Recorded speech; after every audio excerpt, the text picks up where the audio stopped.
Assalamualaikum warahmatullahi wabarakatuh. Perkenalkan nama saya Rasti dengan NIM B1B1230111, kelas A Prodi Administrasi Rumah Sakit. Di sini saya membuat video guna memenuhi tugas ujian tengah semester dengan mata kuliah perilaku organisasi. Di sini saya akan menjelaskan hasil resume dari materi-materi yang kita pelajari, yaitu materi pertama, perilaku organisasi. Adapun definisi dari perilaku organisasi, perilaku yaitu tingkah laku atau pandangan-pandangan atau perasaan yang disertai kecenderungan untuk bertindak.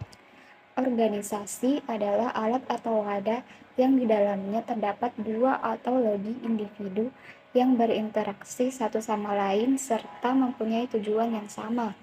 Jadi, perilaku organisasi adalah bidang studi yang menginventarisir dampak perilaku individu, kelompok, serta struktur dalam organisasi demi mencapai tujuan sebuah organisasi. Adapun ciri-ciri organisasi yaitu yang pertama, terikat format dan tertib. Yang kedua, pendelegasian, koordinasi, dan wewenang. Yang ketiga, ada kerjasama yang terstruktur. Yang keempat, sasaran dan tujuan. Dan yang kelima, terdapat komponen atasan dan bawahan. Tujuan organisasi yaitu yang pertama, pedoman kegiatan, yang kedua, sumber legitimasi, yang ketiga, standar pelaksanaan, yang keempat, sumber motivasi, dan yang kelima, dasar rasional dalam pengorganisasian. Adapun siklus kehidupan organisasi yaitu tahap pertumbuhan, tahap beranjak dewasa, dan tahap penurunan. Materi yang kedua yaitu teori organisasi. Teori organisasi terdiri dari 4, yaitu yang pertama teori organisasi klasik, yang kedua teori neoklasik, yang ketiga teori modern, dan yang keempat teori kontinensi. Perilaku individu dalam organisasi. Dalam organisasi, individu adalah pribadi yang unik, latar belakang yang berbeda, karakteristik individual, kebutuhan, cara pandang dunia, dan perbedaan individu. Adapun komponen pembentuk perbedaan individu yaitu yang pertama kepribadian, yang kedua kemampuan dan keterampilan, yang ketiga persepsi atau cara pandang, dan yang keempat sikap. Materi selanjutnya yaitu individu dan kelompok. Ada 3 komponen dasar perilaku individu, yaitu yang pertama konsepsi ID, yaitu libido dan agresi, atau kata hati, hasrat, dan keinginan untuk mengejar kesenangan dan kepuasan.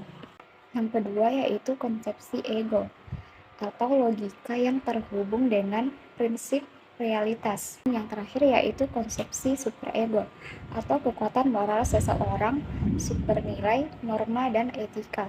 Adapun prinsip dasar individual, yaitu yang pertama, manusia berbeda karena berbeda kemampuannya. Yang kedua, manusia mempunyai kebutuhan berbeda. Dan yang ketiga, seseorang itu mempunyai reaksi-reaksi kesenangan. Ada 3 teori pembentukan kelompok, yaitu yang pertama, teori kedekatan, yang kedua, teori keseimbangan, dan yang ketiga, teori praktis. Ada 4 ciri utama kelompok. Yang pertama yaitu anggota suatu kelompok paling tidak mempunyai satu tujuan yang sama. Yang kedua, hubungan dalam suatu kelompok harus memberikan pengaruh kepada setiap anggotanya. Yang ketiga, dalam kelompok selalu ada perbedaan tingkat atau status. Dan yang keempat, kelompok terbentuk untuk mencapai tujuan bersama. Ada beberapa tahap pembentukan kelompok. Yang pertama ada forming, yang kedua storming, yang ketiga norming, yang keempat performing, dan yang kelima adjourning. Selanjutnya yaitu nilai dan sikap. Ada perbedaan antara sikap dan nilai, meskipun keduanya belief dan kognitif. Pertama, sikap yaitu keyakinan atau belief mengenai orang atau situasi. Sedangkan nilai yaitu keyakinan yang melekat pada diri orang terlepas bagaimana orang lain. Ada 5 karakter sikap, yaitu yang pertama ada objek, artinya tidak ada sikap tanpa objek. Yang kedua mengarah, setiap objek pasti ada arah. Yang ketiga berintensitas, sejauh mana atau seberapa tinggi sikapnya. Yang keempat, berstruktur. Ada komponen yang berbentuk dengan sendiri atau kognisi afeksi. Dan yang kelima, yaitu dipelajari. Sikap cenderung stabil dan memperhatikan alasan logika.